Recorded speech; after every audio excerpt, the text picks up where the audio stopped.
Alright, how's it going, dudes? Welcome to the Q&A. Now, real quick, I'm gonna just address the elephant in the room. I know I had a bit of a costume change. I know I'm looking a lot different than this guy, or even this guy. But yeah, you know, this is my new, guy. So, you know, I made it to look a lot more, or at least a little bit more like me. Well, you know, minus the big head, but then again, that's debatable. But anyway, yeah, thanks for 1,000 subs.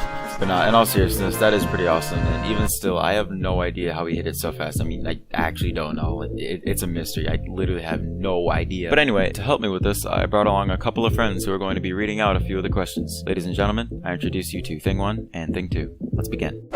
How much swag do you have? To face the camera before falling into a headfirst dive is just full of the exaggerated swagger of a black. Would you like to make a video tutorial to make animations like your style?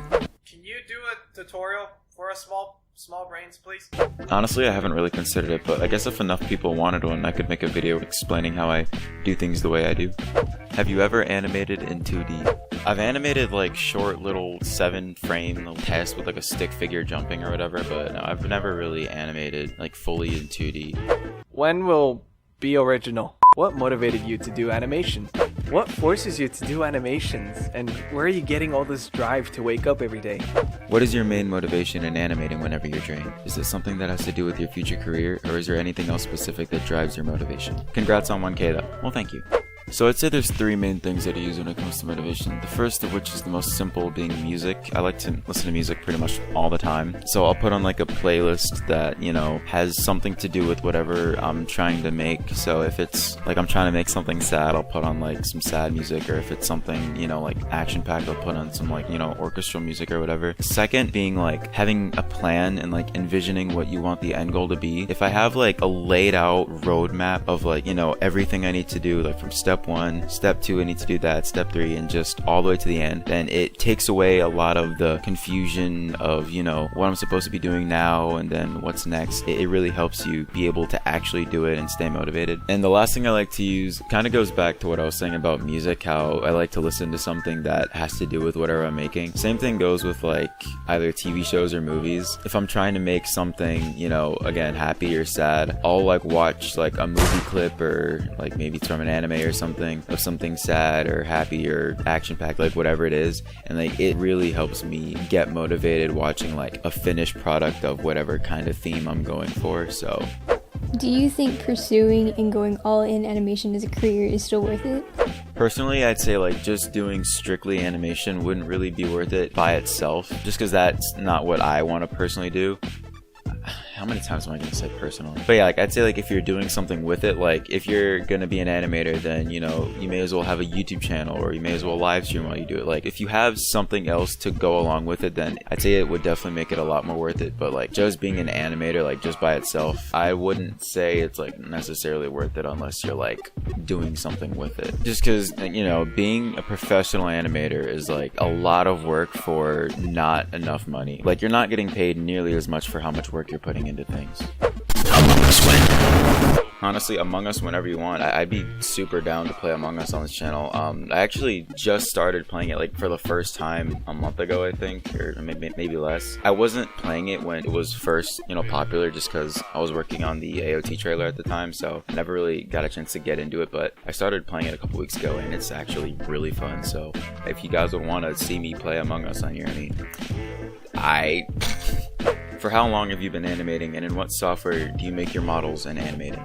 So I've been animating for over 7 years now. I made my first animation back in August of 2013. Back then I was using a program called Minimator, and it was, you know, a program that was primarily used for Minecraft animations, as the name would imply. But yeah, I used Minimator for 4 years up until 2017, when I then switched over to Cinema, which is what I use now. And that is a program I use to make all of my models and do all of my animation.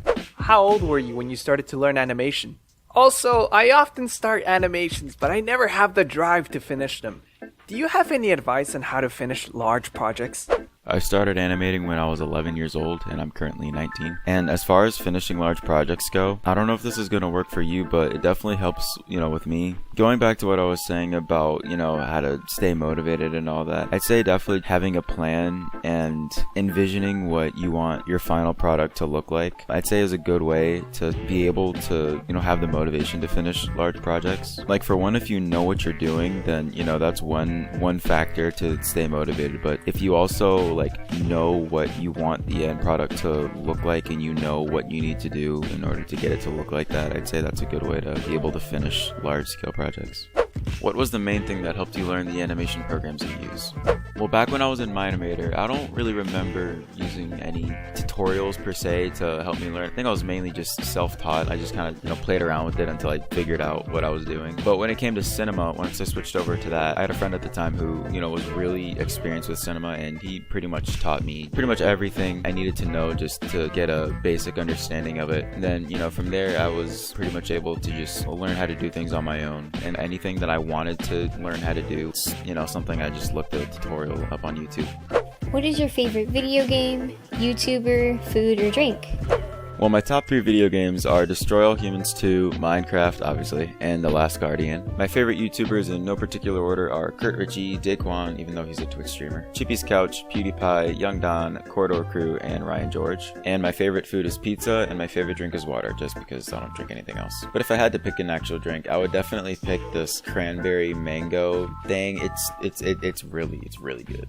What did you... So basically, ask me about Nocturnal one more fucking time, and I swear to God. No, serious, man. I'm probably not gonna do it. I mean, I canceled it twice, dude. It's yeah. But actually, though, I might release the rebooted cinema one, just to show people, because I actually did animate quite a bit of it. I think I animated 13 something minutes of it. So I guess on one hand I could finish it, but I don't want to finish it, dude. When you played the raw animation of the Attack on Titan trailer in cinema, did all the moving characters make the project lag?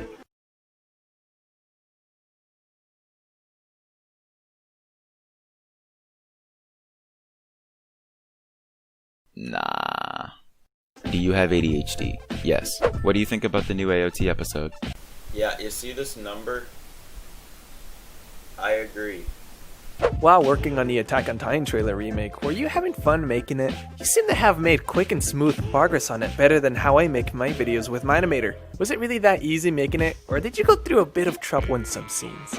I'd definitely say for the most part it was pretty straightforward making the trailer, because a lot of the scenes, even though there were a lot of things that I was doing in that trailer throughout that were brand new concepts to me, a lot of things that I made, I'll just put some examples on screen right now. A lot of things that I've made in that trailer were definitely things that I've never done before, things I've never made before, but even still it was pretty straightforward, just trying out certain things. Maybe if it didn't work on the first try, I tried something else and then maybe it did work. But yeah, I'd say for the most part it was pretty easy. The main thing that I had main issue with was basically making sure that I had enough time to actually get the trailer done in time, just because I wanted to make sure that I got the trailer done before the actual season came out. And literally it was like a photo finish. I finished it the morning of uploading it, the day before the trailer came out. So I'd say that was the main thing that I was stressing out about. But as far as actually making it goes, I'd say it was pretty easy, and I definitely had a lot of fun making it.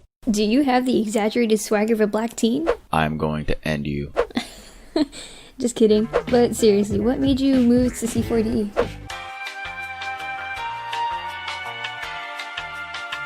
But yeah, there were a few things that made me switch over to C4D. The main thing that made me switch over, though, the one thing that was yeah, I'm definitely switching over, was actually this. So even back when I was in Animator, I always wanted to make my own, series. And I actually started writing the story of this. It was a much, earlier, more terrible version, but I started writing the story of this about 5 years ago, and since then of course it's gone through a bunch of changes. But as I was writing the story and making assets for it, and just the more I went with it, the more I realized that all the things I wanted to do with well, not series, I guess, story comic I couldn't do in my animator. Like, the ideas I had for it were just too much for my animator to be able to do, at least at the time. I guess now, since my animator's had a bunch of updates, it would be a bit more capable, but even still, it's like, you know, I don't really want to be limited. But yeah, after that I switched over and I never looked back.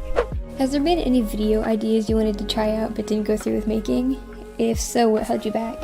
My god, there were a lot. Basically everything that you see on my channel is like 10% of everything that I've ever tried making. Like, dude, I cannot tell you how many projects I've started and then canceled for, I don't know, a bunch of different reasons. Either, I don't know, story, I just didn't like the story, or the characters just didn't feel right, or, you know, I didn't have time to make it, like whatever the reason was. Literally every single video you see on my channel is like literally maybe even 5% of everything that I've ever tried making. But the funny thing about that is that I felt really bad about canceling all these projects, and like even like Nocturnal, which, dude, I canceled this thing twice. Yeah, since I felt really bad about having all these projects that I just did nothing with, what I decided to do is just take a few aspects from each of them, like a character or, you know, a plot point or just something, and incorporate it into my comic. So that way, so like even though they're gone, it's like, you know, they're not really gone because, you know, they're gonna be in the comic. But yeah, I got really sidetracked there. To answer your question, yeah, why I cancel projects is because,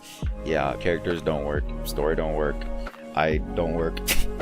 What would be the coolest thing to happen out of all of your hard work? Like, what's the dream? Working for Pixar, developing your own animation studio? I'm out of breath. Working for Pixar, developing your own animation studio, building the perfect scenario for your career. What do you plan to do if, say, your channel gets bigger in the future?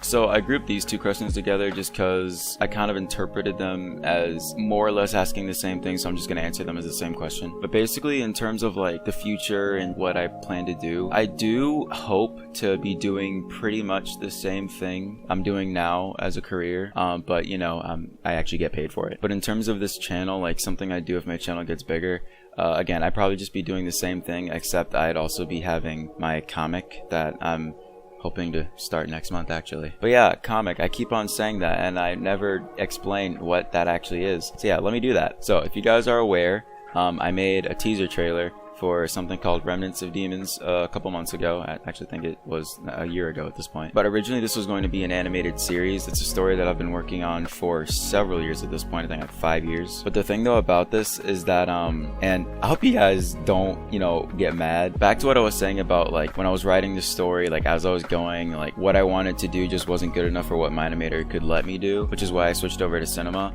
The thing about that is like as I further continued to write the story, and you know, the story got, you know, bigger and more characters got introduced and just all this stuff happened, I realized that the story that I wrote is like a lot bigger than I originally thought it was, and honestly way too big for me to be able to animate myself. Like for example, I've been animating the first episode for the past 2 years, and well, almost 2 years, and so far I've only managed to animate 3 unfinished scenes. Now, let alone an entire episode, which the first episode is 7 scenes long, and obviously let alone an entire season, which for my story in particular is 20 episodes long, and then the entire series, which is 6 seasons long. Yeah, I don't think I'm gonna be able to do that in one lifetime. So yeah, I just thought that the best kind of course of action to go with the future of that series, and I'm really just narrowing it down to the series because that is kind of what the future of this channel, at least what I want the future of this channel to be. I'd still go through with animating the first episode just because, you know, I made it that far into the episode, I may as well finish it. But as far as the rest of the series would go, I'd make the rest of it in the form of a comic or a web comic on Webtoons. I put a link in the description down below if it's there. It's probably not there yet because I'm still making it, but once it is there, there will be a link in the description if you're watching this in the future. But yeah, like I wanted some way to be able to tell the story that I've written, but in a way that wouldn't take me, like, again, an entire lifetime to be done with like 4 episodes. So like, I know that a lot of people are going to be disappointed by hearing that, and you know, I'm sorry, but with as much effort as I want to put into it, because that's another thing, I don't want to like half-ass idea this. Like I don't want to put like minimal effort into this just to get the story out. Like, oh, I need to release an episode by this date, so I need to, you know, cut corners here and cut corners there. Like, I don't want to do that. I want to be able to put in as much effort as I can, but also be able to give you the story that I've written. So that's why, again, the rest of it is just going to be a comic. But what I'm going to do to compromise is I'm just going to take maybe like a scene or two from each chapter that I really feel like deserves to be animated, and you know, I'll make an animation of it and I'll upload it here. But yeah, I mean, if any of you are, you know, manga readers, then this is probably great news. If you're not, I'm sorry. Another compromise is that I talked to my cast of voice actors, or at least a couple of them. While the normal, you know, comic or manga or whatever you want to call it, I'm calling it a manga just because I'm just making it in that style. The raw comic would be on Webtoons, but what we were also planning on doing is having like official, you know, voiceover dubs, and we would upload that to this channel. So if you're not a big reader and you don't really like mangas that much, you can still enjoy the story by listening to it like an audiobook on here. But yeah, just to recap real quick, in terms of the future, it'd mainly just be me working on my comic. Of course, I'd be doing other stuff too, but that'd be the main thing. And yeah, but yeah, I hope that answered your question, which it probably did because I got really sidetracked. Anyway, that's gonna do it for the Q&A. If you made it this far, I appreciate you sitting through my rambling. I'd just like to thank you guys once again for 1,000 subs. And yeah, that's pretty much it. See ya.